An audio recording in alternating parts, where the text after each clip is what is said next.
Hello dear students, कैसे हैं आप सब। देखिए डियर स्टूडेंट्स, ये ना साइंस की असेसमेंट की वर्कशीट 03 है, ठीक है।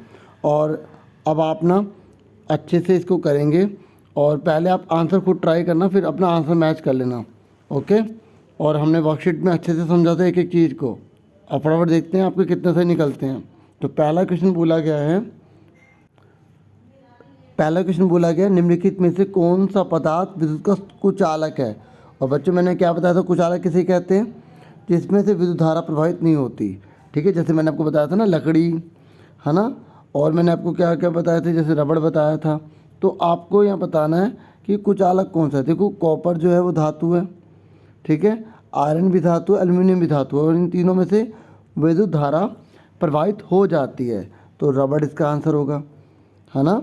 अब आगे देखो, ये कह रहा है किसी तार से विद्युत धारा प्रवाहित होती है। देखो हमने अच्छे से सीखा था, मैंने आपको एक पिक्चर भी दिखाई थी कि किस तरीके से जो है वो बल्ब जग रहा था।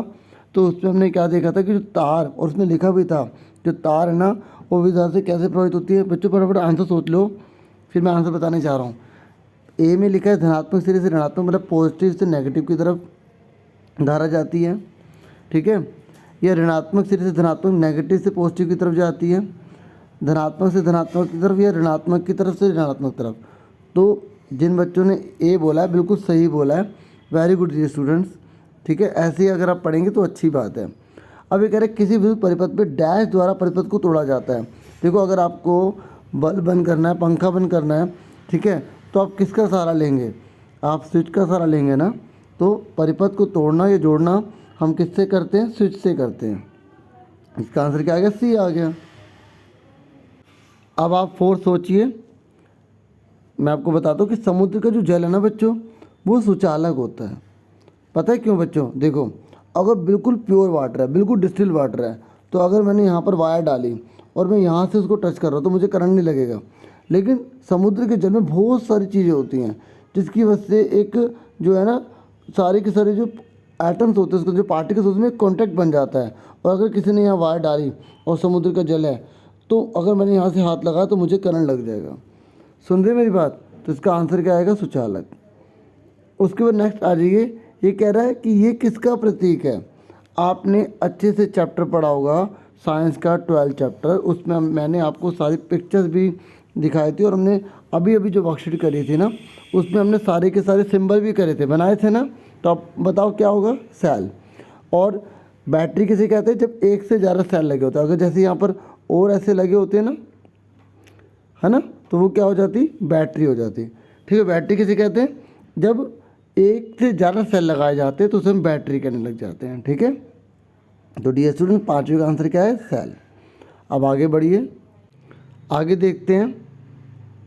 6 क्वेश्चन में बोल रहा है कि गेहूं, चावल और आलू स्रोत है, मतलब इन सबसे हमें क्या मिलता है, कार्बोहाइड्रेट, वसा, प्रोटीन या विटामिन।